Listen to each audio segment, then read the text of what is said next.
안녕하세요. 회사 동료를 통해서 이곳을 알게 되어 하루도 빠짐없이 사연을 듣고 있는 30대 후반의 여성입니다. 저는 수도권 대학교를 나오고 꽤 좋은 회사 경영팀에 10년 정도 근무하여 지금은 팀장이에요. 남들에 비해 승진이 빨랐습니다. 그리고 제 입으로 말하기 부끄럽지만 학교에서나 회사에서나 남들에게 싫은 소리 듣지 않고 나름대로 인정을 받으며 잘 살아왔어요. 그래서 제가 학교나 회사에서 했던 것처럼 결혼 생활을 한다면 문제없이 행복하게 잘할 수 있을 것으로 생각했죠. 하지만 사회생활과 결혼 생활은 다른 것이었나 봅니다. 저는 37살에 결혼을 하고 38살에 이혼했습니다. 결혼 생활을 한 1년 동안 시어머니 남편과 정말 질리도록 싸우고 또 싸웠네요. 그렇게 무수히 많은 싸움 끝에 도련님의 상견례 날 도련님의 결혼을 파혼시키고 저도 이혼 선언을 하게 되었습니다. 지금부터 저의 결혼에서 이혼까지의 모든 이야기를 들려드릴까 합니다. 남편은 저와 같은 회사였고 제가 이끄는 경영팀의 팀원이었습니다. 나이는 저보다 2살 어렸지만 일할 때 보면 누구보다 열정적이었고 일하는 센스도 뛰어났어요. 회사 내에서 평판도 좋았고 다른 부서 사람들과도 두루두루 친하게 지냈죠. 저는 그런 남편을 보며 나이는 어리지만 대단한 사람이라고 느껴졌고 남편도 저에게 호감이 생겼는지 회사 일이 아닌 개인적으로 연락을 종종 하더라고요. 그렇게 카톡을 주고받다가 밖에서 따로 만나 밥도 먹고 술도 마시는 사이가 되었고 이러한 시간이 쌓이고 쌓여 연인이 되었습니다. 점점 마음이 깊어져 결혼을 생각하게 되었고 결혼 준비를 하면서 우리가 이혼하지 않고 잘 살기 위해 많은 대화를 나눴어요. 먼저 주변 사람들이나 이곳 사연을 들어보면 부부 사이에 금전적인 차이가 생겼을 때 주로 문제가 발생하더라고요. 그래서 우리는 금전적인 것은 항상 같이 하기로 했습니다. 결혼 준비도 정확히 반반 나눠서 했고 집도 남편과 제가 같이 장만하였죠.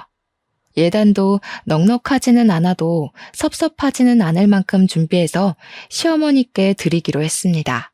그리고 결혼 후에는 시댁과 친정의 용돈이나 경조사비도 똑같이 드리기로 했어요. 시댁과 친정 둘 다 아버지는 돌아가시고 어머니만 계신 상태인데 저희 쪽은 어머니가 떡집을 크게 하셔서 먹고 사는데 큰 지장은 없으시지만 시어머니는 딱히 일하시지 않고 형님과 남편 그리고 도련님이 매달 드리는 용돈만으로 생활하고 계시거든요.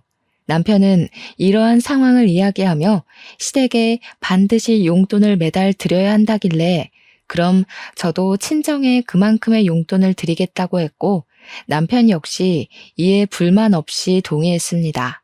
어떤 분들은 부부 사이에 너무 계산적이지 않냐고 생각하실지도 모르겠어요.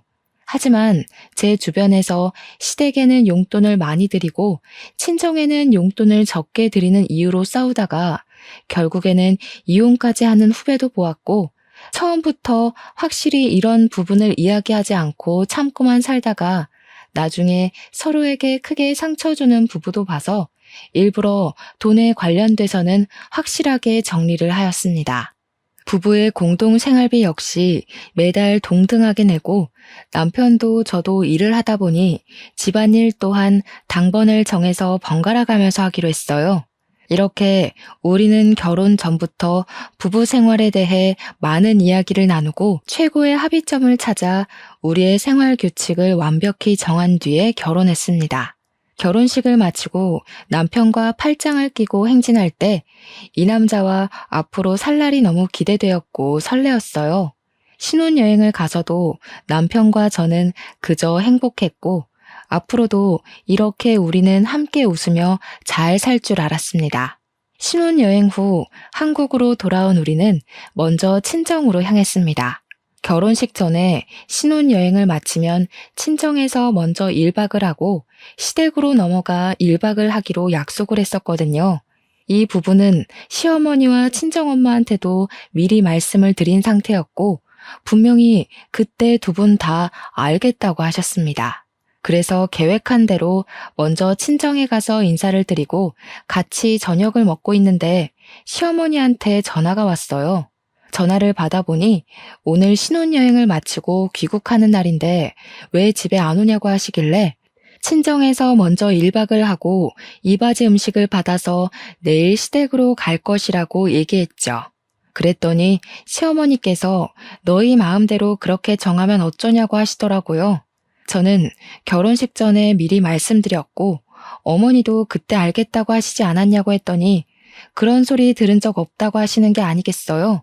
그러면서 원래 결혼하면 시댁에 먼저 와야 한다며 음식도 이미 다 해놨고 친정과 시댁이 멀지 않으니 바로 오라고 하셨습니다. 그런데 이미 친정의 짐도 다 푼 상태에서 밥을 먹고 있었는데 갑자기 어떻게 다시 갑니까?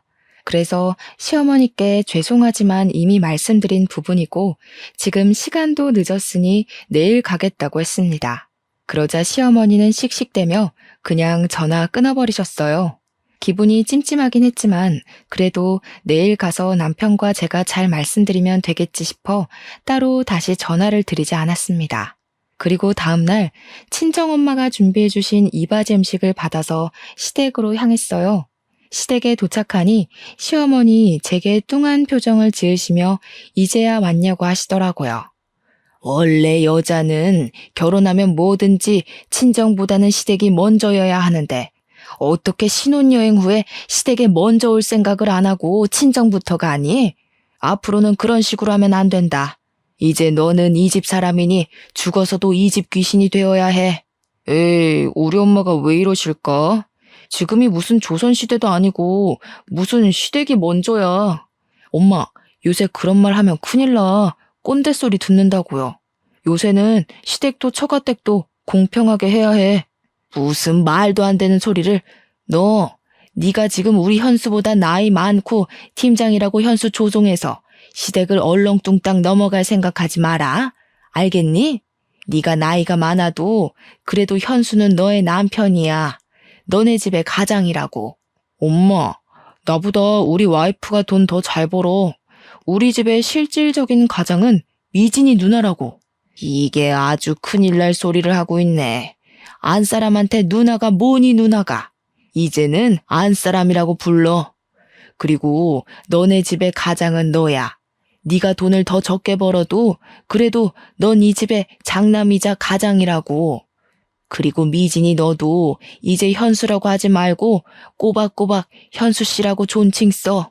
남편은 시댁이 우선시 되어야 한다는 시어머니의 발언에 열심히 제 편에서 말을 하려 했지만 시어머니는 꿈쩍도 안 하고 오히려 분위기가 더 안 좋아졌어요.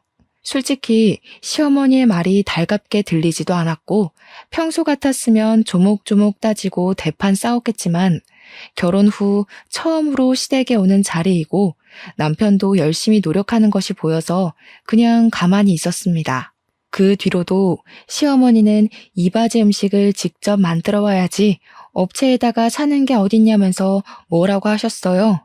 친정엄마가 떡집 때문에 바쁘셔서 직접 요리를 못 하시긴 했지만 이바지 음식으로 유명한 업체에다가 비싼 돈 들여서 일부러 준비해 주셨거든요. 그런데 그런 음식을 가지고 뭐라고 하시니 기분이 많이 상했습니다.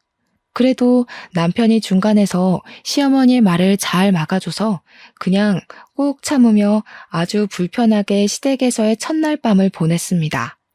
우리는 모든 일정을 무사히 마치고 다시 일상으로 돌아왔어요. 저와 남편은 결혼 전에 약속한 대로 공동 생활비도 동등하게 내고 집안일도 같이 하며 나름 즐겁게 생활하고 있었습니다. 그렇게 한 달 정도 후 시댁과 친정 식구들을 모시고 집들이 하기로 하고 먼저 시댁 식구들을 초대했습니다. 제가 직접 음식을 다 하고 싶었지만 평일에는 일하느라 바빠서 어쩔 수 없이 밀키트를 사서 상을 차렸어요. 상이 얼추 차려지니 도련님은 회사에 급한 일이 생겨서 가지 못하겠다고 전화가 오고 시어머니와 형님만 오셨습니다. 시어머니는 집을 둘러보시다가 부엌에 있던 밀키트 포장지를 보시고서는 사람을 초대했으면 직접 음식을 만들어야지 무슨 밀키트를 쓰냐며 뭐라고 하셨어요. 형님은 요새는 밀키트도 잘 나오고 무엇보다 회사 다니느라 바쁜 사람인데 어떻게 장보고 음식을 만드냐고 하며 제 편을 들어주시더라고요. 하지만 시어머니는 나는 젊을 때 애도 보고 어른도 모시고 요리도 직접 다 해다가 먹었는데 그게 그렇게 어렵냐며 뭐라고 하셨습니다. 그리고서는 일단 배고프니 밥을 먹자고 하는데 정말 국물 하나 남기지 않고 싹싹 긁어 드시더라고요.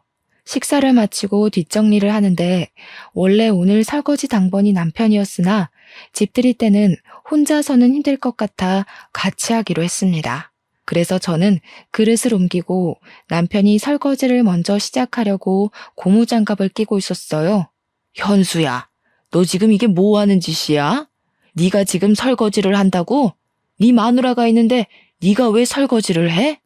엄마, 당연히 우리 집이니까 내가 설거지 해야지.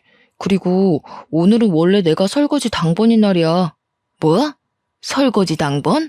원래 돈 버는 남자는 설거지 하는 거 아니야. 얼른 고무장갑 벗어. 그리고 미진이 네가 해, 네가. 어머니, 제가 집에서 노는 사람도 아니고 저도 현수랑 똑같은 회사에서 일하는데 현수는 왜 설거지를 하면 안 되고 제가 다 해야 해요? 우리 집인데 당연히 우리 같이 설거지 해야 하는 거 아닌가요? 이게 지금 어디서 말대꾸야? 원래 설거지는 당연히 며느리가 하는 거다. 며느리가. 얼른 네가 해. 그리고 지금 나이 많다고 유세니? 네 남편한테 현수가 뭐니 현수가? 현수 씨라고 불러. 엄마 도대체 왜 그래? 그냥 가서 누나랑 앉아서 과일이나 먹고 있어. 내가 하고 싶어서 한다고 내가. 누나, 얼른 엄마 좀 데리고 가. 시어머니는 형님의 손에 이끌려 부엌에서 나갔어요.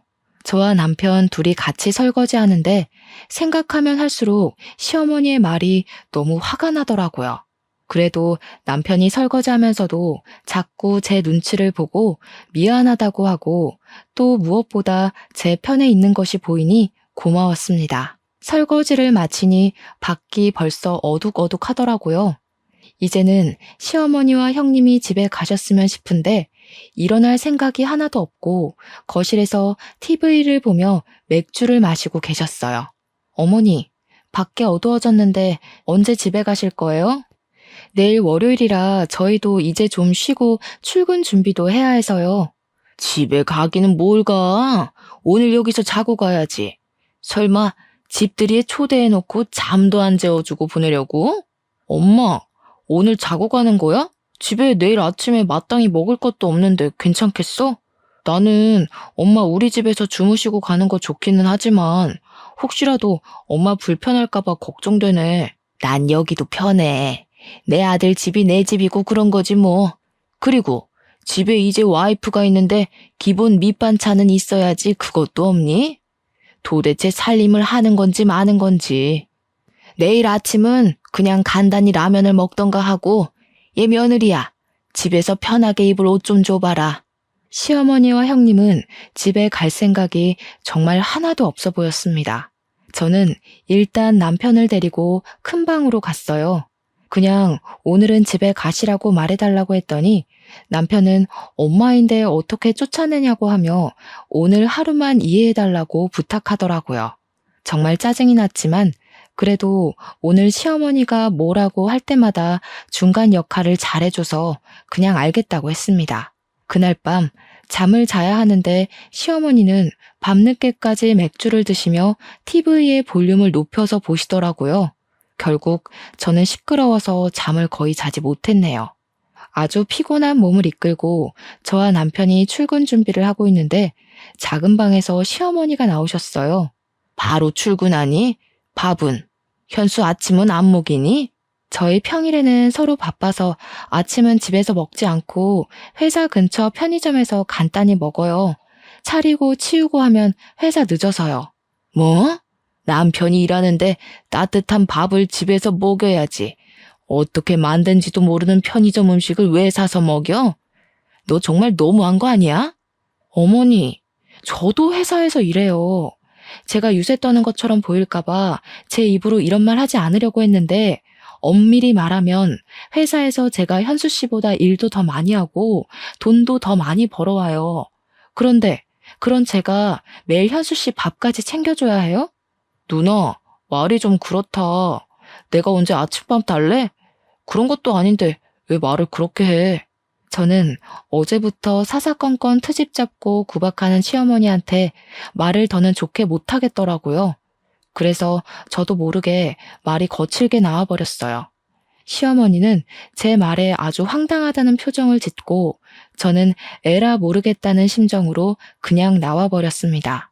잠시 뒤 남편도 나오고 우리는 같이 차에 타서 회사로 향했어요.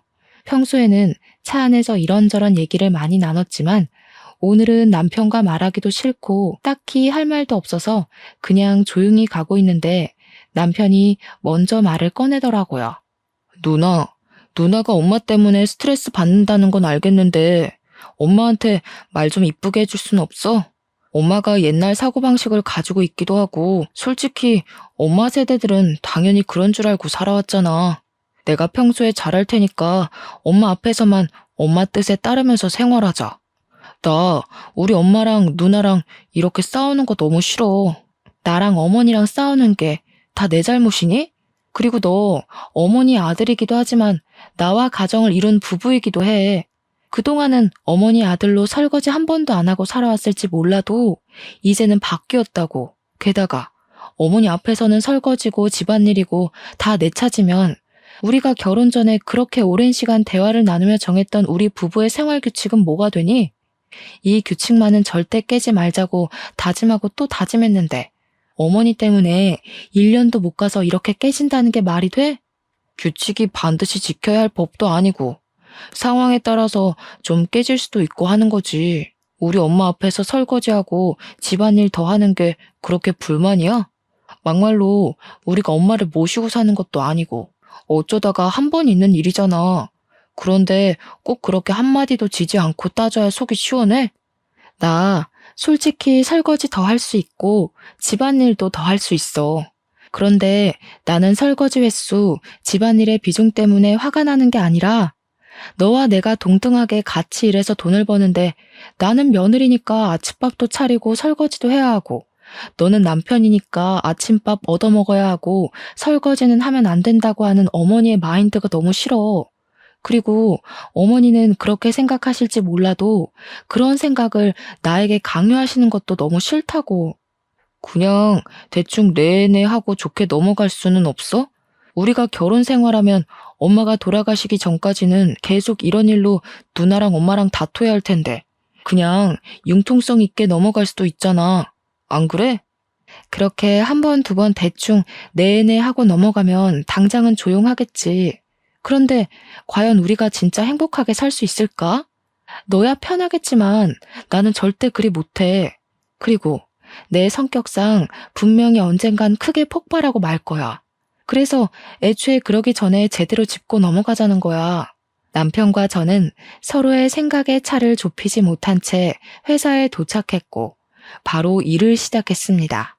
그날은 거래처가 오전부터 방문해서 회의실에서 미팅하고 있는데 시어머니한테 전화가 왔어요. 하지만 제가 도무지 전화를 받을 수 없는 상황이라 무시했죠. 그렇게 1시간 정도 지난 후 무사히 미팅을 마치고 사무실로 가니 사장님이 저를 부르시더라고요. 제가 회의실에 있는 동안 제 자리에 전화가 쉬지 않고 계속 울려서 사장님이 받아보니 제 시어머니셨대요. 그런데 시어머니가 화가 단단히 나 계셨다면서 집에 무슨 일 있냐고 물으셨습니다. 저는 별일 아니라고 했더니 사장님은 집안일을 회사로까지 끌어들이지 말라며 한 소리 들었네요. 저는 일단 시어머니한테 전화를 걸었어요. 너는 내가 전화를 그렇게 했는데 안 받고 도대체 뭐 하니? 아무튼 그건 그렇고 너는 도대체 여자가 돼서 살림을 하는 거야 마는 거야? 아주 냉장고는 텅텅 비어있지 방은 개판이지. 서랍도 아주 엉망진창이더라. 뭐 있는 게 하나도 없다 하나도. 도대체 우리 현수 밥은 제대로 챙겨주는 것인지 현수 아내로서 한 일이 뭐가 있어? 어머니, 겨우 그거 따지시려고 그렇게 전화하신 거예요? 그리고 우리 집이 그렇게 엉망진창이면 그냥 집에 가시면 되잖아요. 아니, 왜 집에 계셔서 그렇게 스트레스를 받으세요? 겨우? 현수 먹는 것인데 제대로 챙겨야지. 안 그래도 너네 집 꼬락서니 보기 싫어서 지금 집에 간다. 우리 현수 굶기지 말고 잘 먹여라. 알겠니? 죄송하지만 저는 현수 씨의 엄마가 아니라 배우자입니다. 그리고 현수 씨가 아기도 아니고 제가 왜 밥을 먹여줘야 합니까? 어른인데 배고프면 알아서 먹겠죠. 그리고 지금 회사라서 더는 전화 못 받습니다. 회사로 더 전화하시면 어머님의 귀하신 아드님도 곤란해질 테니 그리 아세요. 저는 시어머니한테 하고 싶던 말 다 하고 전화를 끊고 다시 일하려는데 남편과 같이 한 사무실에 있기 너무 불편하더라고요. 그 전날 잠도 못 잤고 일은 많고 시어머니는 난리를 치시는데 지금 생각해도 그날 무슨 정신으로 일을 했는지 모르겠네요. 그리고 시간이 흘러 그 주 주말이 되어 친정의 집들이 날이 되었습니다. 저는 이번에도 음식을 준비할 시간이 없어서 밀키트로 음식을 대신했어요. 저희 엄마는 시어머니와는 다르게 음식 준비하느라 고생 많았다고 하시며 제가 평소에 좋아하는 밑반찬을 한가득 챙겨오셨더라고요. 기분 좋게 식사를 마친 뒤 시어머니도 1박을 하고 갔으니 친정엄마도 1박을 하라고 이야기했어요. 그런데 남편의 표정이 좋지 않더라고요. 친정엄마는 남편의 눈치를 보다가 그냥 여기보다 집이 편하다며 집에 가버리셨답니다. 저는 남편에게 너무 서운했어요. 엄마가 가자마자 시부모님이랑 형님은 우리 집에서 주무시고 가시고 친정엄마는 딸 집에 처음 왔는데 주무시지도 못하냐며 따졌습니다. 그랬더니 남편은 너무 유치한 논리인 거 아니냐며 화를 내더라고요. 제가 완전 어이없어 하는데 그 뒤로 하는 말이 더 황당했습니다. 남편 말이 저와 시어머니는 같은 여자이니 덜 불편하겠지만 남편과 저희 엄마는 성별이 다르니 너무 불편하다는 거예요. 그래서 우리 엄마가 이 집에서 같이 자는 것은 안 된다는 이상한 논리를 펼치고 있더라고요. 저는 너무 기가 막혀서 말이 다 나오지 않았어요. 더 말하면 진짜 제대로 싸우고 이혼 도장을 찍을 것만 같아서 그냥 방으로 들어가 버렸습니다. 다음날 감정이 좀 진정돼서 다시 말해볼까 했지만 이미 지나간 일이기도 하고 앞으로 이렇게 시어머니와 친정엄마가 우리 집에 와서 잘 일이 얼마나 있겠냐는 생각에 더는 얘기하지 않기로 했네요. 그렇게 일주일 정도는 어색하고 서먹하게 지내다가 시간이 지나니 서운한 감정이 누그러들더라고요. 그래서 다시 이전처럼 그냥저냥 나쁘지 않게 지냈어요. 그리고 첫 명절이 다가왔습니다. 시댁이나 친정이 정확히 집에서 1시간 거리라 그냥 다녀만 오려다가 그래도 처음 맞이하는 명절이니 시댁, 친정 모두 하룻밤을 같이 지내고 오기로 했답니다. 친정은 차례를 지내지 않지만 시댁은 차례를 지내기에 음식 장만으로 할 일이 많아 먼저 시댁으로 갔어요. 시댁에 도착하니 시어머니는 음식 준비할 것이 많다며 오자마자 제게 앞치마를 주셨습니다. 그래도 첫 명절이라고 나름 차려입고 갔는데 왔냐는 인사도 없이 일꾼이 온 것처럼 앞치마부터 건네니 기분이 조금 그랬어요. 일단 저는 앞치마를 받고 편한 옷으로 갈아입고 부엌에 들어갔고 남편도 같이 돕는다고 부엌에 따라 들어왔답니다.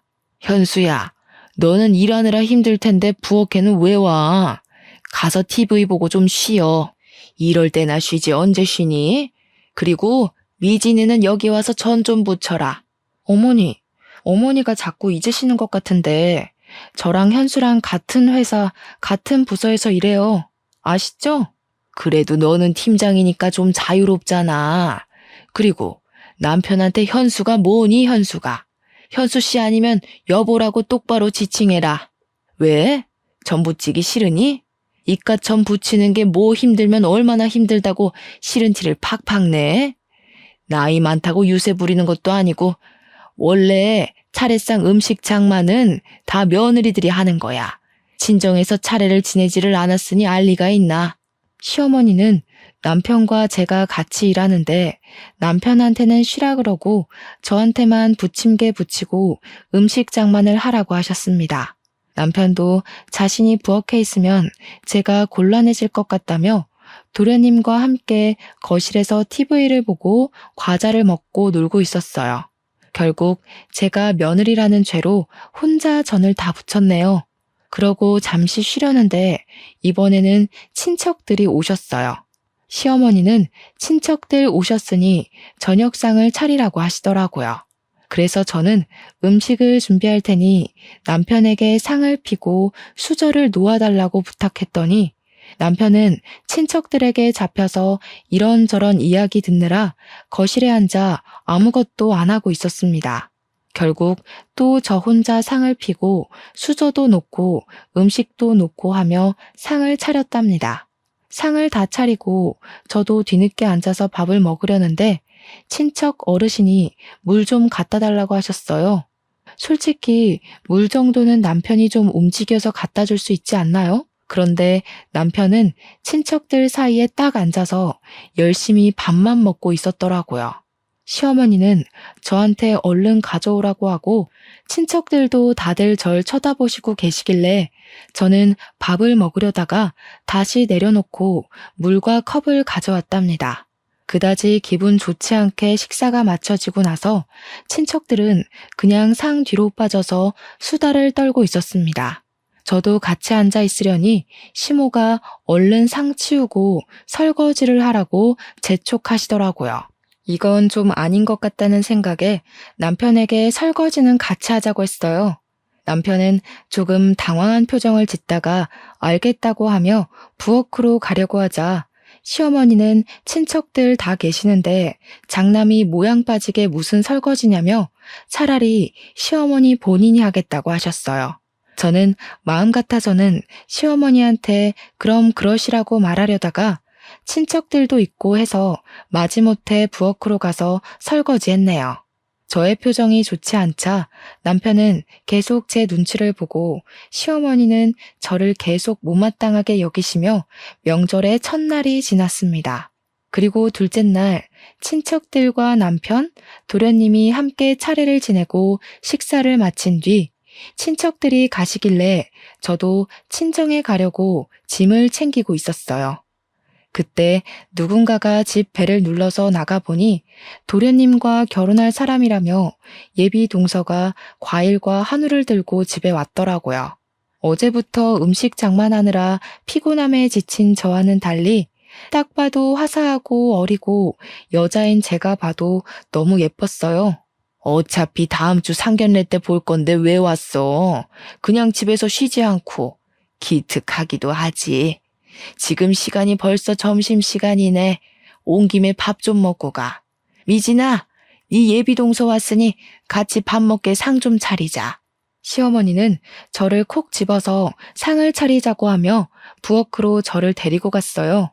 예비동서도 돕는다고 들어가니 시어머니는 예쁘게 차려입고 왔는데 옷 버린다고 안 된다며 거실로 나가서 진수랑 현수랑 쉬고 있으라고 하셨습니다. 저도 첫 명절이라고 예쁘게 차려입고 왔는데 제게는 오자마자 앞치마를 던져주시더니 예비 동서한테는 한사코 쉬라고 하시는데 기분이 묘하게 상하더라고요. 어찌됐든 저는 시어머니와 함께 상을 차리고 다 같이 식사를 했어요. 식사를 마친 후 상을 정리하고 저와 남편이 설거지하려는데 예비 동서가 설거지는 자신이 하겠다고 왔습니다. 아가야, 넌 아직 손님인데 뭘 자꾸 도우려고 하니? 설거지는 네 형님이나 시키고 너는 이리 와서 거실에서 과일이나 먹자. 현수 너도 우리 집 가장이 설거지는 무슨 설거지야. 부엌에 얼쩡거리지 말고 여기 앉아. 그리고 미진아, 가서 과일 좀 깎아와. 예비 동서는 어쩔 수 없이 다시 나가고 저는 과일을 내왔어요. 과일을 깎으며 이야기를 들어보니 예비 동서는 도련님보다 4살이 어리고 부모님의 사업이 잘 돼서 집이 꽤 부유하더라고요. 그래서인지 혼수와 예단을 아주 넉넉히 준비한다고 했습니다. 잘 살고 나이도 어리고 예쁜 예비동서가 오니 집안 분위기가 아주 밝아지고 다들 예비동서를 환영하는 분위기였어요. 그 사이에서 저는 왠지 모를 씁쓸함과 소외감이 느껴지며 괜히 서글퍼져서 부엌에가 혼자 설거지하고 부엌 정리를 했답니다. 다 마치고 나니 예비동서가 집에 간다고 하더라고요. 저는 상견례 때 보자고 인사를 하고 시계를 보니 벌써 오후 4시였어요. 이제는 진짜 집에 가려고 짐을 챙기고 있으니 이번에는 형님의 가족이 집에 왔습니다. 왜? 벌써 가게? 현수나도 명절 때 봐야지 벌써 가면 되니? 너도 좀 같이 어울리다가 천천히 가. 어차피 친정도 가깝잖아. 친정은 차례도 지내지 않는데 좀 더 있어. 형님도 친정에 오셨는데 저도 친정에 가야죠. 친정엄마는 자식이 저 하나뿐이라 저 기다리고 계실 거예요. 지금 출발해도 어둑해져서 도착할 텐데 이제는 가야죠. 그래도 첫 명절이잖니? 그리고 여자는 원래 결혼하면 친정보다는 시댁이다. 나는 옛날에 명절 때 친정 아예 가지도 못했어.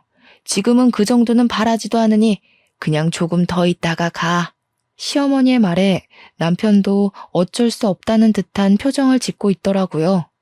저는 더는 이 자리에 있을 필요가 없다고 느껴서 그냥 짐을 챙겨서 그냥 인사하고 나와버렸습니다. 남편도 어쩔 수 없이 같이 따라 나왔어요.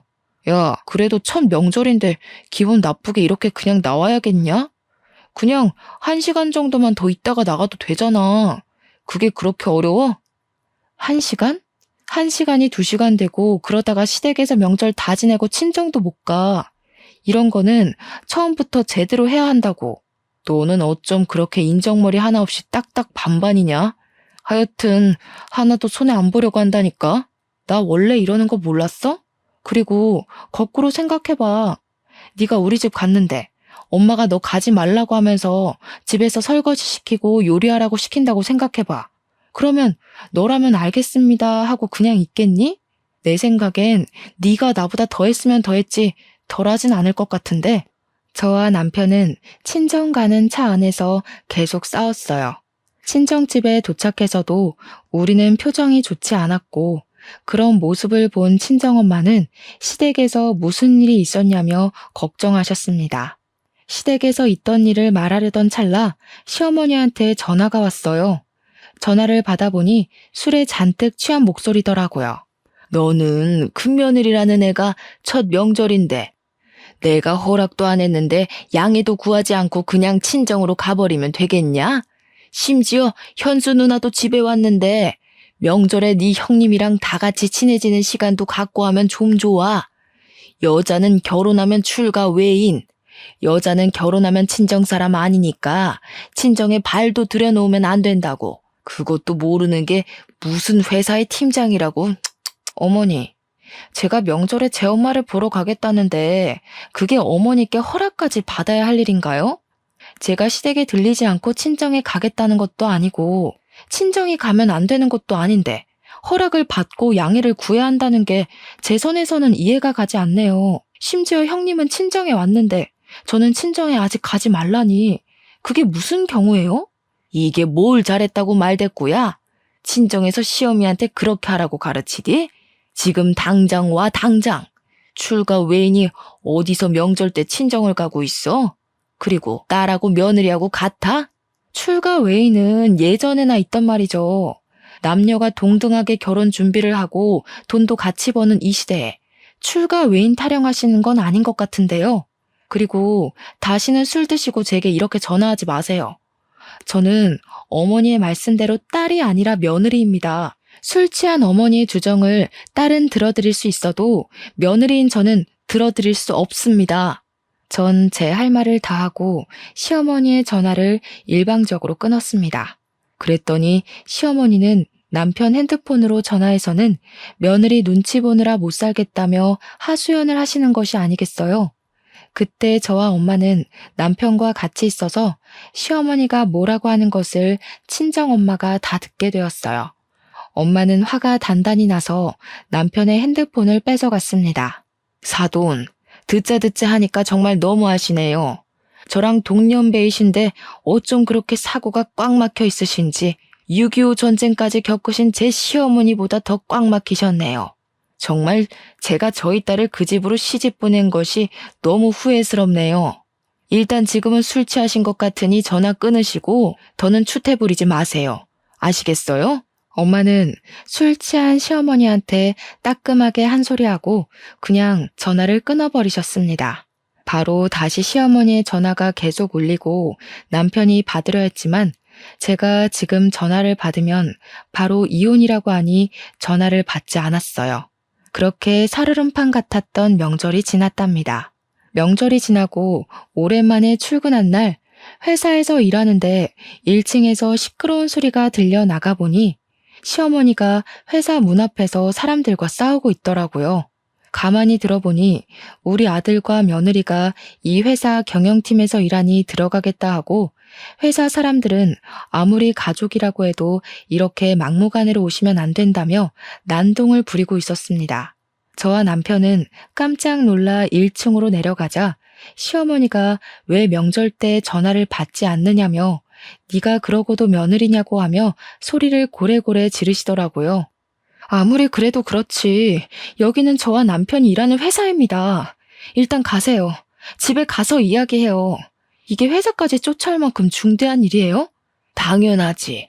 며느리가 며느리 도리를 안 하는데 회사가 아니라 우주 끝까지라도 쫓아가야지. 2년이 일만 해와서 뭐 아무것도 모르는 것 같은데 오늘부터 퇴근하고 우리 집 와서 며느리 도리 좀 배워라.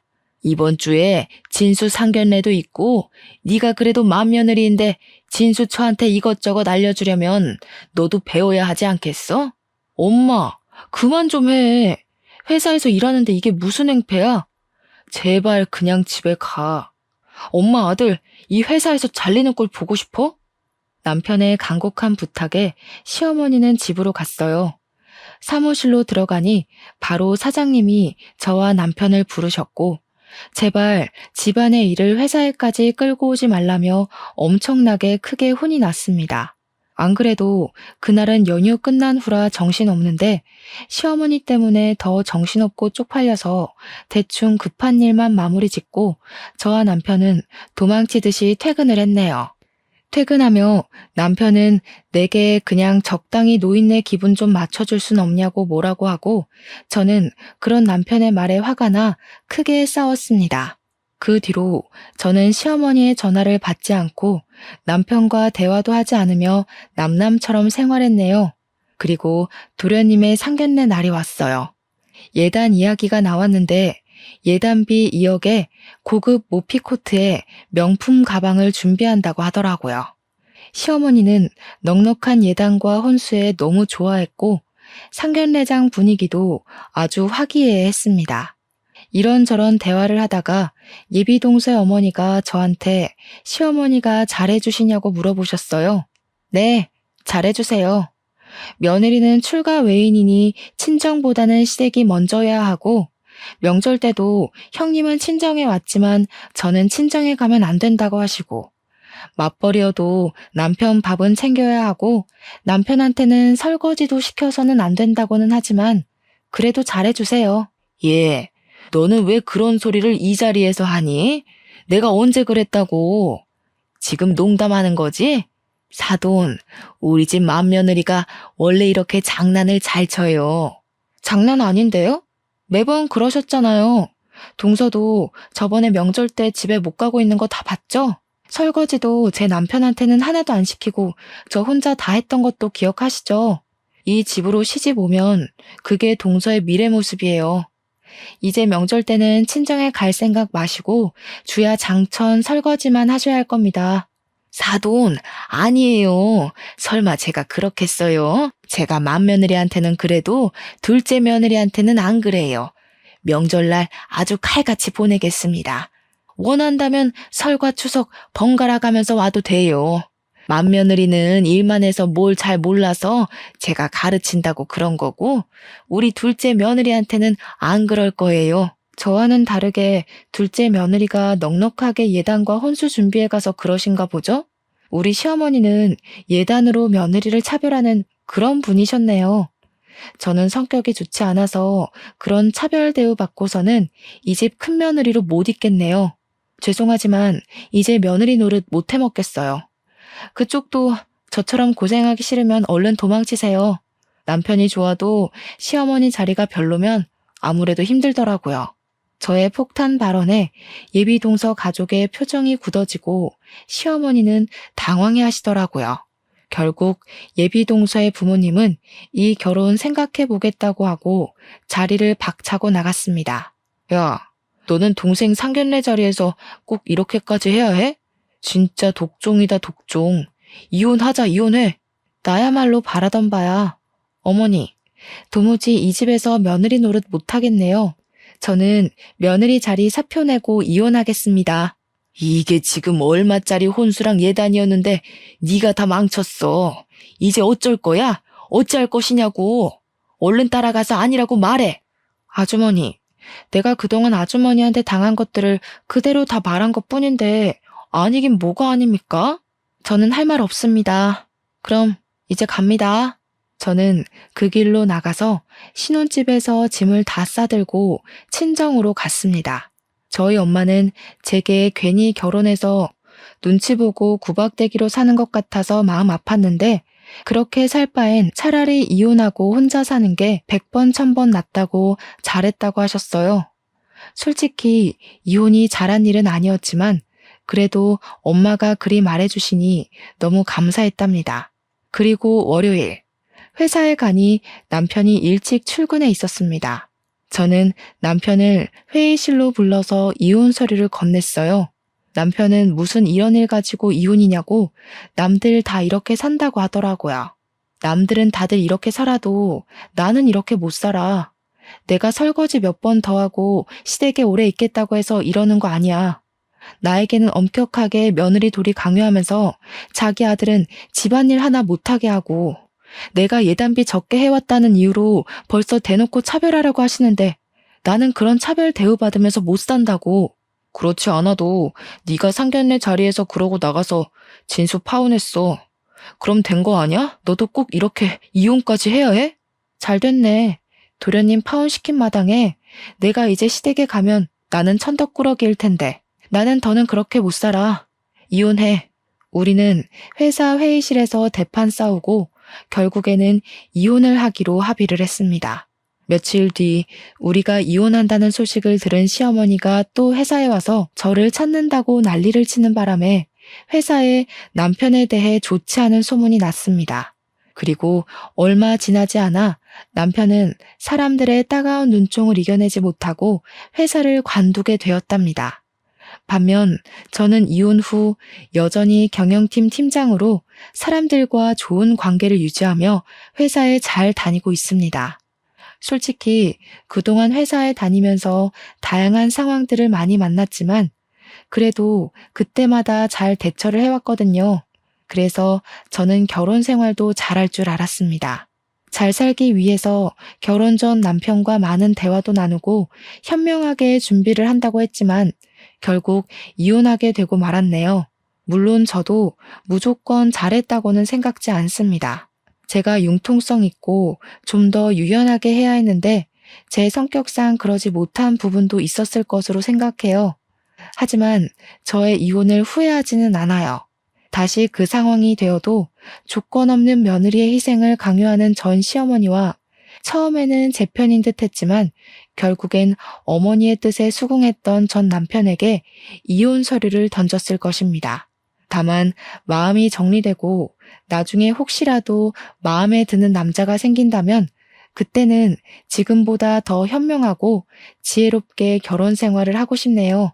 생기지 않는다면 어쩔 수 없고요. 그 전까지 저는 평소와 같이 열심히 회사 생활하며 자기 개발도 열심히 해보려고 해요.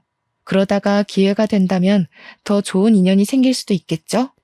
그러길 바라봅니다. 지금까지 저의 긴 이야기 들어주셔서 감사합니다.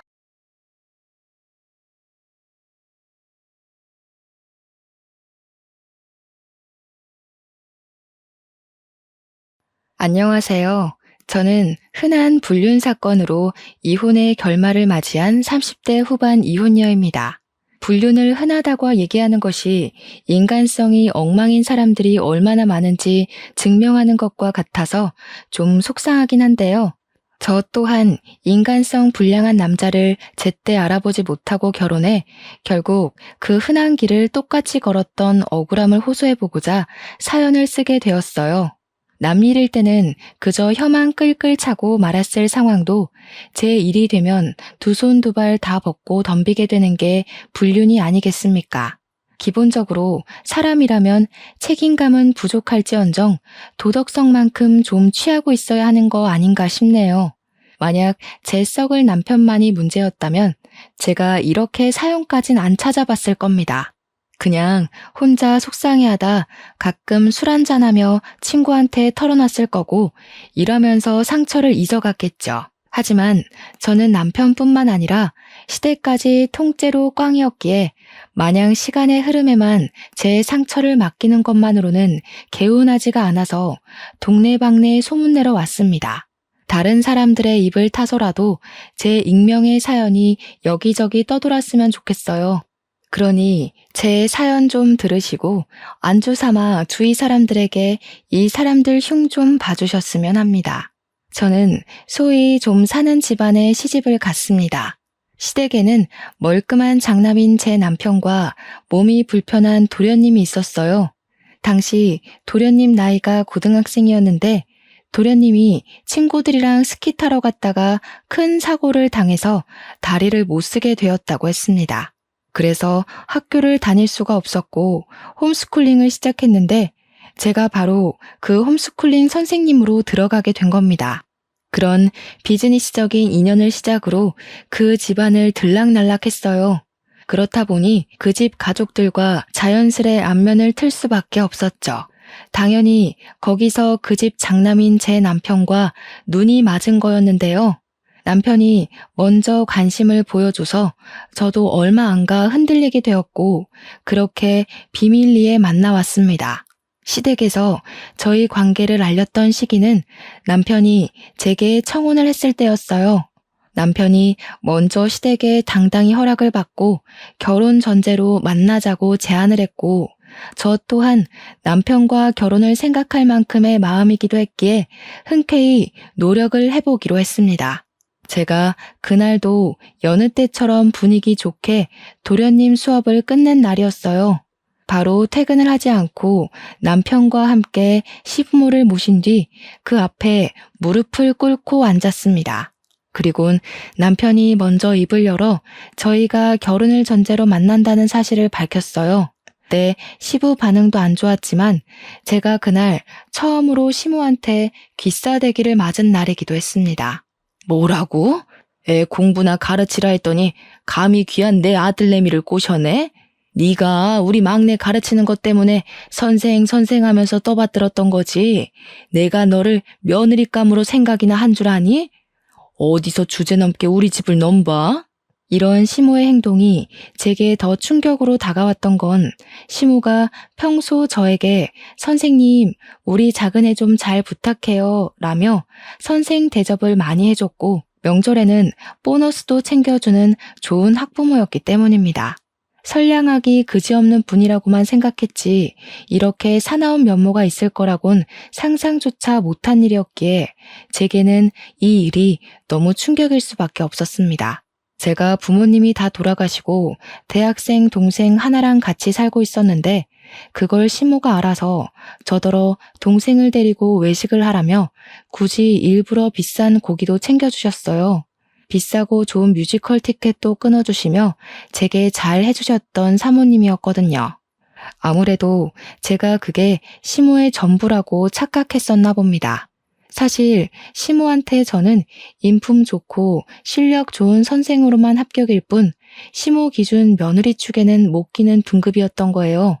남편과의 관계를 고백한 후부터는 제가 알던 착한 눈웃음을 가진 시모는 더 이상 없었고 정말 마녀라고 불러도 될 만한 매서운 사람이 제 눈앞에 남아 있었습니다. 근데 여기서 제가 좀 놀랐던 게 하나 더 있었는데요. 시모가 제게 손찌검을 했을 때 남편이 저 대신 시모한테 바락바락 대들면서 제 편을 들어줬거든요. 그 순간 남편이 하는 발언에 마치 못 들을 걸 들은 것처럼 자리가 더 가시방석이 돼버렸지 뭡니까. 진짜 엄마도 아니면서 작작하죠? 어디서 엄마도 아닌 게 엄마질하려고 설쳐대. 아빠가 좋다니까 그냥 참고 사는 거지. 나는 단 한 번도 그쪽을 엄마라고 생각한 적 없거든요. 한 번만 더 내 손 안의 일들 참견하면 가만 안 있을 겁니다. 시모가 남편의 친모가 아니라는 걸 저는 그 자리에서 처음 들었습니다. 그러니까 시부와 시모는 재혼 사이였던 거예요. 그렇다면 남편이 자식이 아닌 것처럼 도련님도 아마 시모의 자식이 아니지 않을까. 그땐 그렇게 생각했습니다. 어쨌든 그 자리에서 모욕적인 말을 들은 시모는 남편의 돌발 고백에 눈시울까지 붉어지며 눈에 힘을 주었는데 그 순간 남편의 귀싸대기는 시부가 날려줌으로써 상황이 더 극에 달하고 말았습니다. 건방진 녀석, 뱃다시게 키워준 엄마한테 지금 뭐라고 짓거리는 거냐? 엄마를 엄마로 인정 못하겠으면 내 집에서도 받아줄 가치가 없다. 그렇게 이 애비 선택이 못마땅하면 내 집에서 당장 나가. 시부는 저보고도 일단 돌아가라 일렀습니다. 그러면서 제가 집을 나서기 전에 단호한 목소리로 말씀하셨어요. 도련님의 홈스쿨 선생을 바꾼다고 말이죠. 저와 남편의 관계를 이렇게까지 반대를 하시는 거면 당연히 도련님의 선생님 자리는 포기할 수밖에 없을 거라 예측은 했었습니다. 그러나 남편이 근 한 달을 시부모에게 바락바락 대응하고 우기며 집에도 안 들어가고 직장도 그만두며 잠적하는 바람에 결국 저와 결혼을 허락한 것입니다. 아, 그리고 이건 나중에 알았던 사실인데 도련님도 저 아니면 다른 선생님한테 수업 안 받겠다고 완전 공부해서 손 놓겠다고 해서 시부모를 설득하는데 도움이 되기도 했다고 합니다. 남편과 도련님의 노력은 참 감사하지만 사실 당시 저는 이렇게까지 불편한 결혼을 하고 싶지 않았어요. 그래서 제게 시부모가 결혼을 허락했다는 사실을 기뻐하며 알려주는 남편에게 거절을 하고 말았습니다. 그러나 남편이 제게 매달리면서 울더라고요. 누구를 이렇게나 좋아해 본 적이 처음이라서 포기 못하겠다는 소리를 했었던 기억이 납니다. 며칠간 반복되는 남편의 애걸한 사정에 결국 저는 남편과 다시 만났고 결혼을 결심하게 되었습니다. 남편 하나만 바라보자 생각하고 시작을 했던 결혼이기에 역시나 이 결혼은 지옥일 수밖에 없었어요. 남편이 저를 걱정해서 분가로 신혼을 시작할 수 있었지만 도련님 공부 때문에 어차피 주 5일은 시댁을 가야 하는 상황이었는데요. 그런데 시모가 결혼을 하고 도련님 첫 수업이 있는 날 제게 황당한 제안을 하는 거 아니겠습니까? 이제 우리 애한테 선생이 아니라 형수가 되는 거 아니니? 가족 사이에 굳이 급여를 주고받아야겠어? 너도 남편 동생 되는 사람한테 굳이 그렇게 팍팍하게 굴고 싶진 않을 거 아니냐? 그냥 가족 돕는다는 생각으로 우리 애 공부시키면 되지 않을까 싶은데. 시모는 지금 저를 공짜로 써먹겠다는 의사가 다분한 제안을 건넸습니다. 저야 당연히 제 여동생보다도 어린 착한 도련님의 공부를 무료로 봐주고 싶죠. 하지만 제 여동생 등록금이랑 자취 살림에도 아직은 제가 돈을 좀 보태줘야 하는 상황이기에 저는 계속 돈을 벌어야 하는 실정이었습니다. 이건 제 동생이 따로 알바를 한다고 하더라도 20대 초반이 모든 걸 해결하기엔 금전적으로 턱없이 부족한 경우였으니까요. 어머님 뜻 잘 알겠어요. 그럼 저도 선생으로서 사명감은 다 버리고 딱 가족으로서 할 수 있는 만큼만 책임을 질게요. 괜찮으시죠? 그럼 가족끼리 수업 시간이 어딨나요? 저도 아침에 집안일 바쁜데 오늘처럼 이른 아침에는 못 올 것 같아요. 남편 밥도 차려줘야 하고 집 청소도 좀 해야 하고요. 뭐라고? 그런 게 어딨니? 그럼 우리의 학력은 누가 책임지라고? 이럴 거면 돈 주고 다른 선생을 따로 구했지. 내가 널 왜 자꾸 부르겠어? 요즘 젊은 아가씨들이 자기 손에는 안 보려고 한다더니 너도 지금 시애미한테 반항하는 거냐? 반항 아니고 정당한 제 권리를 말씀드리는 거예요. 어머님도 원래 제 실력 인정해 주셨잖아요. 제가 이 집 식구가 됐다고 해도 근로 시간만큼 어머님은 제게 학부모예요. 제가 도련님한테 최선을 다하길 바라시면 선생으로 봐주셔야 할 겁니다. 아들 생각해서 좀 협조해 주세요.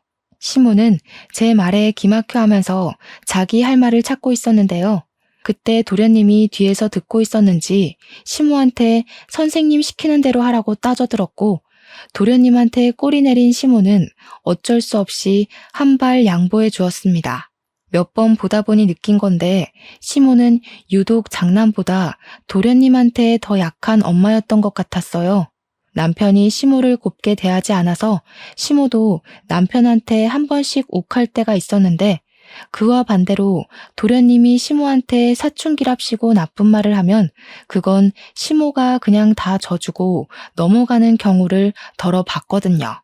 이 집안 사람들이 하도 비밀도 많고 사생활 들추는 걸 싫어해서 저도 딱히 궁금해하지 않았던 탓에 몰랐었는데, 제가 도련님과 시모의 관계를 은근슬쩍 남편한테 물은 적이 있었거든요.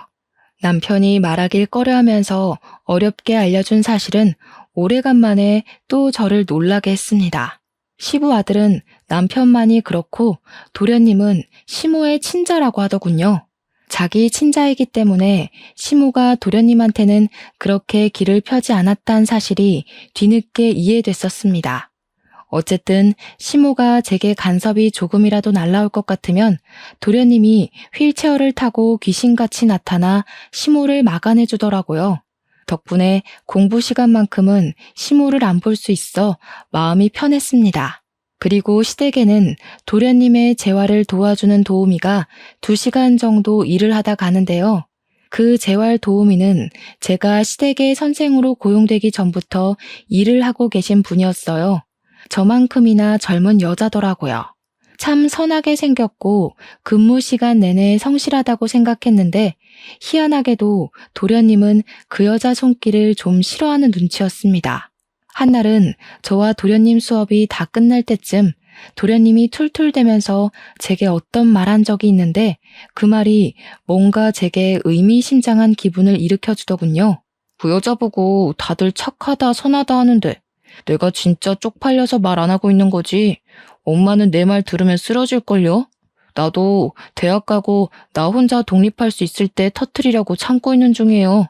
지금은 미성년자라서 나 혼자 뭘 할 수 있는 게 없으니까 더러워도 버티는 거지.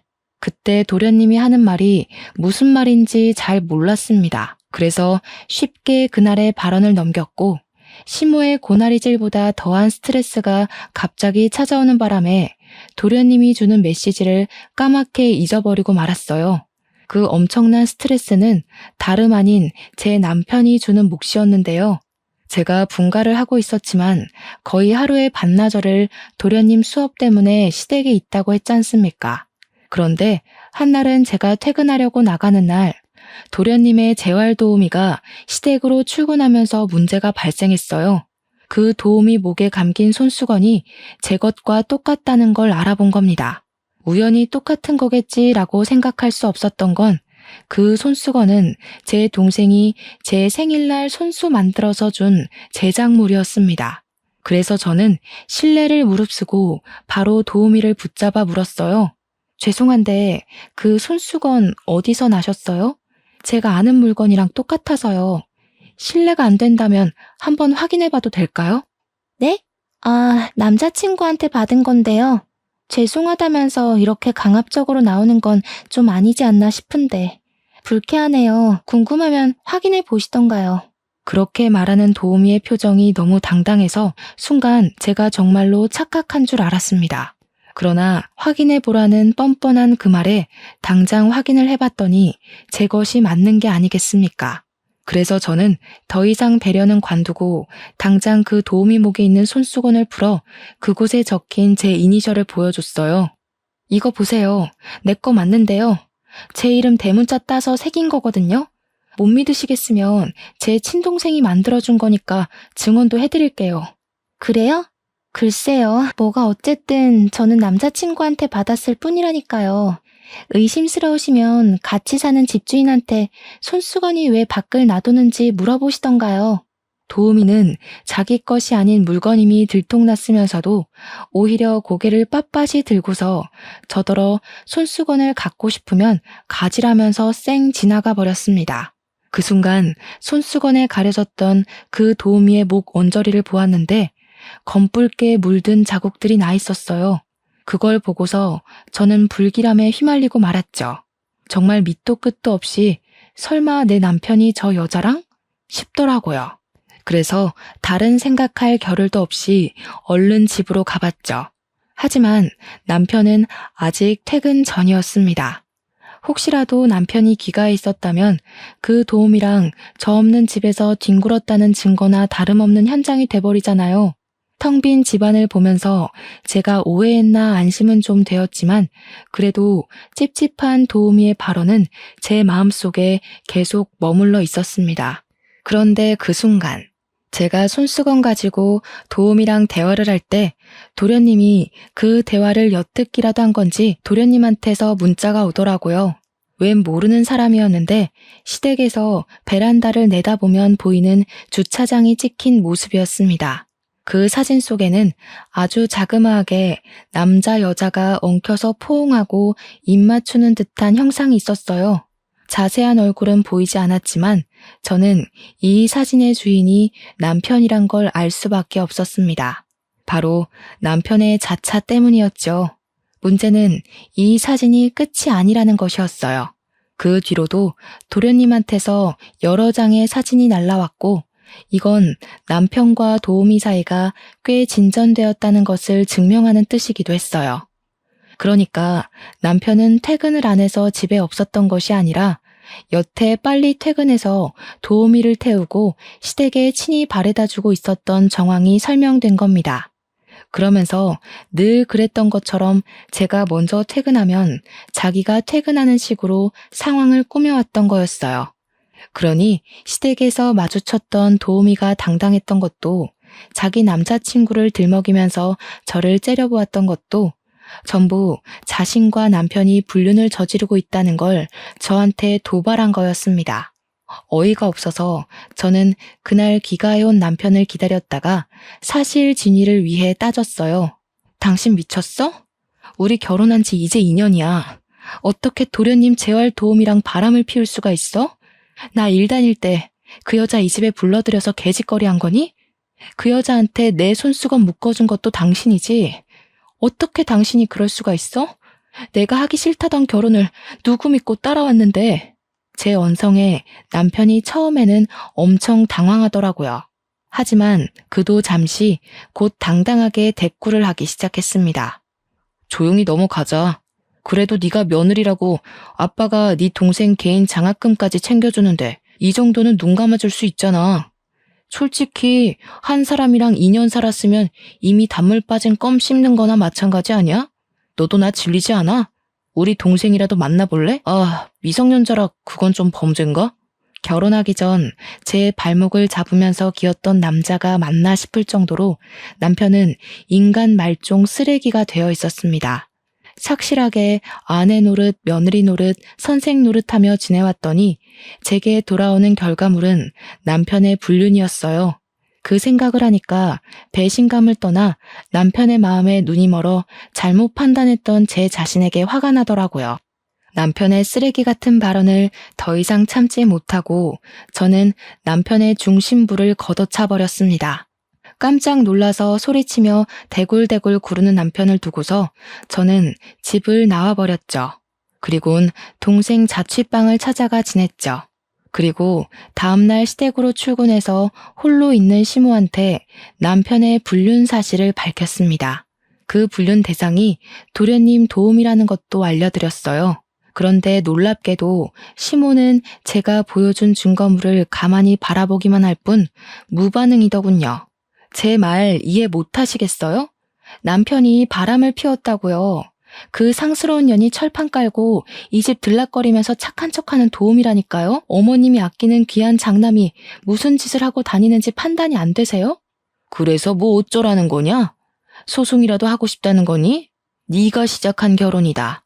돈 있는 집안에서 이 정도 부정행위도 감당 못할 거면 감히 시작하질 말았어야지. 어머님, 불륜에는 합당한 조건 따위 없는 거예요. 돈 있다고 불륜이 당연한 옵션이면 어머님도 아버님이 불륜 저지르는 걸 가만히 두고 보실 수 있단 말씀이세요? 만약 이 사진 속 주인공이 남편이랑 도우미가 아니라 아버님이랑 도우미면 어머님께서 지금처럼 고고하게 콧방귀만 끼고 있을 수 있겠어요? 그날 저는 시모한테서 뺨 한 대를 더 맞았습니다. 잘못을 한 것도 남편이고 틀린 소리 한 건 시모인데 왜 항상 맞는 거는 저여야만 하는 건지 정말 서러웠어요. 그렇다고 선생 입장인 제가 감히 어르신의 얼굴에 손을 올리지는 못하겠더라고요. 뒤늦게 거실에 소란을 알고 방 밖으로 나온 도련님이 제가 맞는 걸 보고는 시모한테 하지 말라고 대들었으나 그보다 제가 먼저 움직여서 도련님이 더 당황해 버렸습니다. 저도 어른이라고 양보해주는 거 할 만큼 했다고 생각했어요.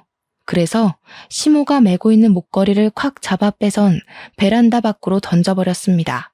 그 목걸이는 시모가 시부한테 예물로 받은 목걸이란 걸 알고 있었어요. 시모가 그걸 얼마나 아끼는지도 알고 있었고요. 안 그래도 제 돌발 행동에 놀란 시모가 저한테 한 대 더 손찌검을 하려고 하더라고요. 그렇잖아도 저는 속으로 시모가 저한테 한 대만 더 때리면 그 뒤부터 나 또한 인정사정 보지 않겠다고 혼자서 다짐을 하고 있었는데요. 그래서 제가 정당화하기 위해 시모의 손에 한 대 더 맞아주었습니다. 그리곤 저도 바로 시모의 싸대기를 날렸죠. 제가 손을 날릴 걸 예상하지 못했던 시모는 크게 충격받으면서 휘청거렸고 곧장 소파로 넘어져 버렸습니다. 너 지금 시애미를 팬 거냐? 어디서 배운 버르장머리야? 가진 것도 없는 년이. 우리 집에 받아준 것만으로도 넙죽 엎드려 절을 할 것이지. 정신 나갔다고 시애미 뺨따구를 날려? 돈 많은 집안인데 며느리랑 갈등이 이 정도는 될 거란 각오도 안 하셨어요? 고분고분 웃어 넘겨주는 며느리가 필요했으면 끝까지 저는 안 된다고 거절하셨어야죠. 이런 식으로 뒤늦게 노망나짓 할 게 아니라 짐승만도 못한 장남 쥐업해서라도 결혼을 말렸어야죠. 어머님이 며느리한테 이 정도 취급밖에 못 받는 건 어머님이 자초하신 거나 마찬가지예요. 저는 남편을 소송하겠다고 떵떵거린 뒤 그날은 도련님 수업을 못 봐주고 바로 시댁을 나와버렸습니다.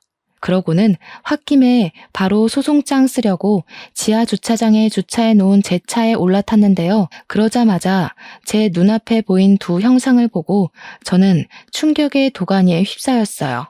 시부와 재활 도우미가 서로 꿀떨어지게 바라보면서 몸을 맞대고 있는 거 아니겠습니까? 시부 차에서 내린 도우미는 충격적이게도 시부와 다정하게 팔짱을 낀 뒤 애정 행각을 벌이며 지하를 빠져나가기 시작했어요. 너무 놀랐지만 그걸 놓쳐선 안 됐기에 저는 서둘러 차에서 내렸고 영상 촬영을 하면서 둘을 미행했습니다. 둘은 엘리베이터가 아닌 비상구로 향했어요. 문이 닫히기 전 서둘러 문을 붙잡아 저도 몰래 따라 들어갔는데요. 도우미의 코맹맹이 소리와 시부의 짐승 같은 언사가 오가고 있는 거 아니겠어요? 소름 끼치게 충격이라서 저는 그걸 영상으로 찍으면서도 손이 덜덜 떨렸습니다. 끝까지 다 지켜보지 못한 저는 바로 다시 시댁을 올라갔어요. 집에 들어갔더니 도련님만 있고 시모는 없더라고요. 도련님한테 시모 행방을 물어보니까 시모가 좀 전에 목걸이를 찾으러 밖으로 나갔다더군요. 그래서 바로 베란다 밖을 내다봤더니 정말로 시모가 바닥을 빨빨 기면서 목걸이를 찾고 있었습니다. 제가 어머님 하고 부르니까 시모가 위를 올려다보곤 저를 발견하자마자 토라진 얼굴로 모른 채 했어요. 그리고 그 순간이었습니다. 지상 주차 공간에서 누가 저리 속력을 냈는지 모르겠는데 적정 속력을 어긴 차 한 대 때문에 시모가 사고를 당하고 말았지 뭡니까. 그걸 코앞에서 본 저는 깜짝 놀라 비명을 질렀고 얼른 119 불렀습니다. 시모를 따라 병원까지 도착한 뒤에야 저는 남편이랑 시부한테 연락을 했어요. 처음에는 둘 다 안 받다가 제가 문자로 시모가 교통사고 당했다고 하니까 둘 다 불같이 연락이 오더라고요. 더 웃긴 건 시부는 도우미랑 같이 왔다는 겁니다. 낯짝 정말 두껍다 싶어서 저는 시모의 수술 기다리는 동안 도우미 앞을 막아섰어요. 뻔뻔하게 착한 표정을 만들어내서 시모 수술 경과를 기다리고 있는 꼴이 우스워 보기 힘들었거든요. 속셈이 뭐예요? 뭐 돈 많은 남자 하나 꿰어서 천한 신분 승급시키기라도 하고 싶었던 거예요? 어쩜 이렇게 가리는 것 없이 막 뛰어들었을까? 그쪽이 똑똑했다면 이렇게 금방 들통날 짓거리는 안 했을 텐데. 요즘 재활 도우미들은 다 이렇게 대가리가 꽃받친 건가요? 뭐요? 이 여자가 왜 이래? 이봐요, 사모님. 뭘 오해하고 계신 것 같은데 저 지금 사모님이 하는 말 하나도 못 알아듣겠거든요?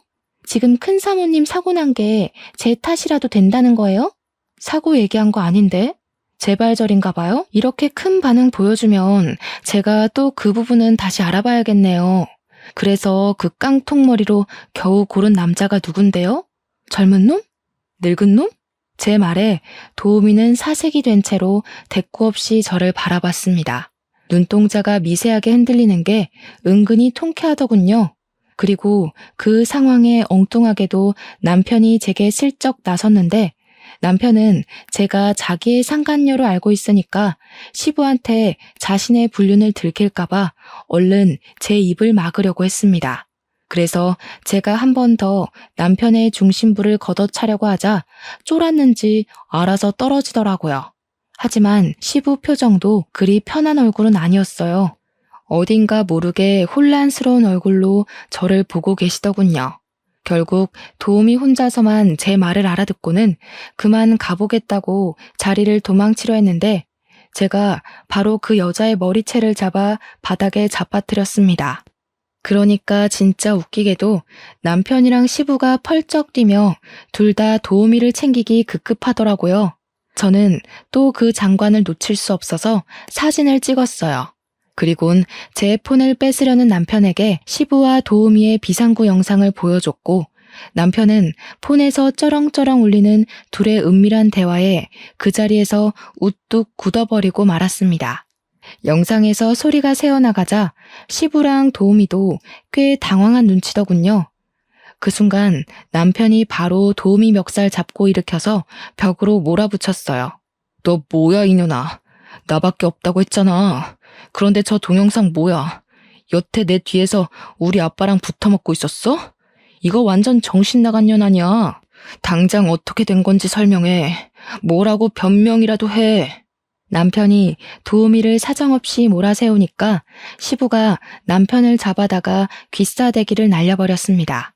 감히 누구한테 손을 대 이 썩을 놈이.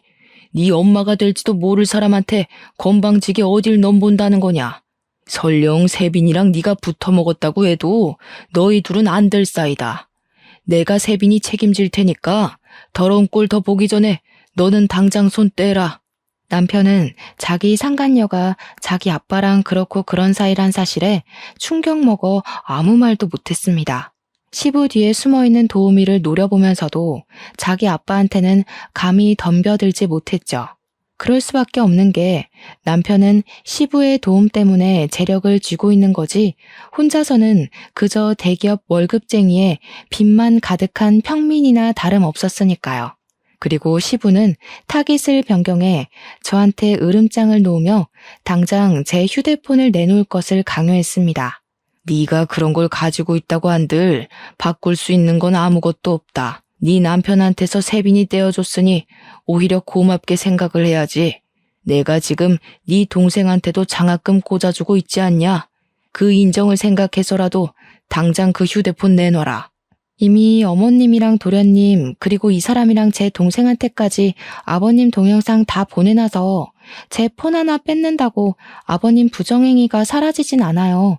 아버님 지금 단단히 착각하고 계신 거예요. 아버님이 저지른 짓 불륜이고 범죄예요. 도덕성 말아먹은 짓이고 개 잡놈이나 하는 천박한 짓거리라고요. 그런 식으로 대단한 척 포장 좀 하지 마시죠. 구역질라니까. 이년이 정신 나갔나. 내가 너한테 얼마나 퍼다 줬는데 네 시엠이 설득해서 결혼까지 허락해줬더니 은혜도 모르고. 그러니까 그게 제일 잘못한 거라고요. 누가 결혼 허락해달랬어요? 왜 결혼을 허락해서 제가 이런 꼬락서니를 보게 만들어요? 왜 잘 살고 있는 저를 이런 집구석에 끌어들였냐고요. 저보다 인생 더 사셨으면 아랫사람한테 어른다운 모습을 보여야지 이게 뭐예요, 추잡하게. 제 원망을 모욕으로 들은 시부가 제게 손찌검하려고 했는데요. 그 순간 뒤늦게 남편이 나타나 시부를 막아줬습니다. 남편 꼴이 딱 그렇게 갑자기 제 편을 들어주면 자기가 무슨 정의 사도라도 되는 줄 아는 것 같더라고요. 이제 와서 제 편에 서서 도움이랑 자기 아빠를 배척하는 남편을 보고도 기가 찼습니다. 시모가 수술실을 나오고 병실로 옮겨졌을 땐 이미 상황이 걷잡을 수 없게 커져 있었어요. 다행히 큰 사고는 아니었던 시모가 상황을 모르고 지나칠 수 없게 제가 병실의 도우미를 붙잡고 있었고, 도우미 때문에 벗어날 수 없던 시부는 저를 죽일 듯이 노려봤습니다. 그리고 저는 깨어난 시모에게 모든 사실을 밝혔어요. 정신을 차리기도 버거웠을 텐데 거기다 대고 저는 더한 정신적 충격을 드릴 수밖에 없었죠. 아직 입을 떼지 못한 시모는 용케도 알아듣긴 했는지 충격을 먹고 눈물을 흘렸습니다. 어머님이 아버님이 해준 목걸이 아끼느라 몸살이고 있을 때 아버님은 이미 다른 걸 아끼고 계셨더라고요. 어머님이 각오했어야 한다는 부정행위 직접 겪으니까 어떠세요? 이런 상황에 굳이 알리는 제가 원망스러우세요? 어머님 이렇게 만든 것도 제가 볼 땐 저 사람들 짓 같거든요. 시모는 한동안 더 말을 잃고 있었습니다. 일부러 말을 안 하고 있는 거였더라고요. 시부랑 남편이 막 변명을 한다고 시끄럽게 병실에서 목소리를 높이고 있는데 시모가 갑자기 휴대폰을 찾더니 출장 변호사를 불렀습니다. 변호사까지 부른 상황에서 더는 시부랑 도우미가 도망치는 건 무용지물이었어요. 시모는 자신의 교통사고 경위까지 알아보기 위해 개인 변호사에게 부탁을 할 생각이더군요. 도착한 출장 변호사를 보고 저는 그만 저대로 따로 소송을 하기 위해 자리를 뜨려고 했습니다. 그러자 시모가 제 손을 붙잡으면서 그제야 입술을 뗐는데요. 너도 소송할 거면 이분한테 맡기거라. 제대로 뽕 뽑게 해줄 거다. 그리고 그동안 널 오해해서 미안하구나. 내가 그동안 너한테 빚진 상처들이 꽤 많을 텐데 지금 당장 용서해달라는 거 아니야. 그냥 조금이나마 내가 진심으로 사과하고 싶다는 걸 알아줬으면 해서 그러는 거니 내 변호사 도움 받거라. 갑자기 시모가 베푸는 인정에 무슨 속셈인가 싶었지만 시모가 제게 그동안 되지도 않는 억측 부려서 미안하다고 진심으로 사과하길래 좀 당황스러웠습니다. 그러면서 제게 개인 변호사를 정말로 붙여주었고 변호사 선임비까지 자기가 다 부담하겠다고 했어요. 이제 와서 그런다고 제 마음속 상처가 아물지 않는다고 했더니 시모가 다 안다면서 용서를 바라는 게 아니니 구차하게 빌 기회는 달라고 하더군요. 그래서 저는 결국 시모의 뜻을 받아 어려운 형편의 비싼 변호사를 무상으로 얻을 수 있었습니다. 눈앞에서 벌어지는 법적 절차에 남편이랑 시부가 시모한테 뒤늦게 사정을 하기 시작했는데요. 알고 보니 시부랑 남편이 사치 부릴 수 있었던 것도 전부 시모의 재력 때문이었더라고요. 넉넉한 집안이었던 것도 온전히 시모의 형편이었지 남편이랑 시부는 평범한 경제력의 가정이었다고 합니다. 시부가 불륜녀를 깨어낸 것처럼 시모도 그만 시부의 뱀 같은 유혹에 넘어가 버린 피해자였던 거예요. 시모가 시부를 만나기 전 남편이랑 사별을 했는데 그 전 남편의 친구가 시부라고 했어요. 정말 부정하게도 시모가 사별을 하자마자 시부가 시모를 눈독 들여서 마음을 다 내줄 것처럼 위로하고 잘해줬다고 합니다. 그러니까 시부는 어떻게 보면 불륜이 상습인 셈인 거였어요. 그리고 제 남편 말인데요. 시모가 아무리 시부의 자식을 제 자식으로 품으려고 해도 남편은 시모에게 반감만 있었다고 했어요. 남편이 시모의 돈을 전부 시부가 해주는 걸로 합리화하면서 자기는 자식으로서 아빠한테 받을 거 다 받고 자랐을 뿐이라고만 생각했다네요. 참 복잡한 가정사였는데 저는 이걸 그 병실에서 처음으로 들었습니다. 결혼 생활 2년 동안 전혀 몰랐던 사실이었으나 실은 굳이 제가 따로 궁금해하지도 않았던 부분이었어요. 어쨌든 시부랑 남편 그리고 그 둘의 상간녀까지 저와 시모에게 나란히 소송당했고 그들은 본 위자료의 2배나 되는 커다란 빚을 떠안게 되었습니다. 그리고 시모를 차로 들이받은 범인은 정말로 우연이 아닌 만들어진 계획이었더라고요. 무섭게도 상간녀가 시부 옆자리를 차고 들어가기 위해서 사람을 사들여 청부를 했던 일이었다는 것까지 드러나게 되었습니다. 아마 상간녀는 그 집안의 돈줄이 시모라는 점까지는 몰랐던 것 같네요. 그렇게 거액의 위자료를 손에 얻고 이혼을 하게 된 저는 당황스럽게도 시모 덕을 본 덕분에 동생과 좋은 아파트 하나는 마련할 수 있게 되었습니다. 남편이랑 시부는 당연히 저한테 인간 이하 수준의 사람이었는데 실은 시모도 제게 별반 다를 게 없는 존재였거든요. 근데 시모 덕분에 위자료를 진짜 제대로 뽕 뽑아서 받은 셈이었기에 한편으론 고맙기도 했습니다. 그렇다고 시모를 용서할 건 아니었어요. 그래서 감사 인사는 없이 그동안 제가 받은 상처에 대한 빚이라 생각하고 그 집안에서 얌전히 나오려고 했습니다. 그런데 모든 처리를 끝내고 제가 신혼집을 떠나게 되었을 때 시모한테서 따로 연락이 오더라고요. 뜬금없이 밥이라도 먹고 가라고 하길래 마지막으로 시댁을 방문했었거든요. 거기서 저는 본래 제게 천사였던 시모가 다시 나타난 줄 알았습니다. 시모는 상다리가 부러질 듯 식사를 차려서 저를 귀한 대접해줬고 그 자리에서 다시 한번 제게 사과를 했습니다. 어른이 고개를 숙이길래 얼마나 당황했는지 몰라요. 내가 너한테 무슨 짓을 했는지 모르겠다. 아무리 그래도 사람이 사람한테 그런 지저분한 짓은 하면 안 되는 거였는데 열심히 사는 애 괜히 끌어들여서 못난 꼴을 보여버렸네. 나만 당하고 말면 될 일을 너까지 고생시켰어. 미안하다. 어머님께서 먼저 사과해 주시니 마음은 풀리지만 솔직히 바로 용서하겠단 말씀은 못 드리겠어요. 그래도 한 가지는 말씀드리고 싶네요. 어머님 덕분에 그 쓰레기 같은 인간들 더 시원하게 깔아뭉갠 것 같아서 그건 감사드려요. 내가 너한테 저지른 횡포에 비하면 아무것도 아닌 거지. 네가 평생 나 용서 안 한다고 해도 나는 평생 너한테 미안한 마음 안고 살 것 같아. 그러니까 내 도움이 필요하면 언제든지 손 내밀어 줬으면 좋겠어. 시엠이었던 사람인 게 불편하면 우리 막내 학부모라고 생각해도 좋고. 시모는 원래 제게 나빴던 사람이 아니었잖아요. 과거에 제게 무척 친절했던 학부모였단 생각이 들자 저도 마음이 더 풀리더라고요. 심지어 시모가 저한테 자신이 받은 위자료의 일부까지 떼어주려고 했어요.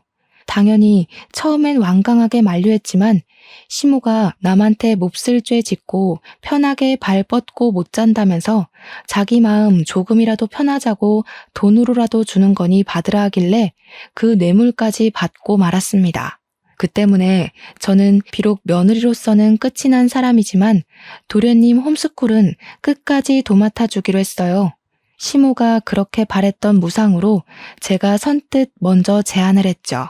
사실상 시모가 떼어준 위로금이 많아서 월급을 선불로 다 당겨받은 셈이나 다름없었거든요. 여기서 월급까지 받는 건 저야말로 2발 뻗고 못 잘지도 모를 일이었죠.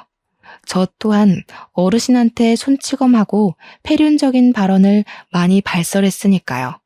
맞다. 이건 도련님이랑 수업을 하다가 나중에 알게 된 사실인데요. 도련님은 제 남편은 물론 시부의 불륜까지도 알고 있었다고 하더라고요. 남편이랑 시부가 번갈아 가면서 시모 외출했을 때를 틈타 도움이랑 애정행각하는 걸 봤다고 하는 거 아니겠어요? 말을 못했던 건 표면적으론 자신이 아직 미성년자기 때문에 가정을 파탄내고 홀로 서게 할 수 없었기 때문이었고 실상은 시모 또한 이 사실을 다 알고 있었기에 차마 자신의 엄마를 위해서 나설 수가 없었다고 했습니다. 시모가 알고 있었던 게 무슨 말이냐고 했더니 도련님이 당황스러운 사실을 하나 알려주었는데요. 제가 그 집에 선생으로 들어가기 전부터 재활 도우미가 시댁을 들락날락하고 있었던 건 알고 있던 사실이래요. 그런데 재활 도우미가 자기한테 집안 여건에 대해서 이러쿵저러쿵 묻더라는 게 아니겠습니까? 뭐 집에 목돈은 얼마나 있냐? 주로 누가 경제권을 가지고 있냐? 누구 힘으로 이 집안이 굴러가는 거냐 등등. 도련님이 미성년자라는 이유로 살살 구슬려서 도우미가 어린애 입을 통해 시댁을 사전조사하려고 했답니다. 거기서 도련님은 머리를 한 번 더 굴렸대요.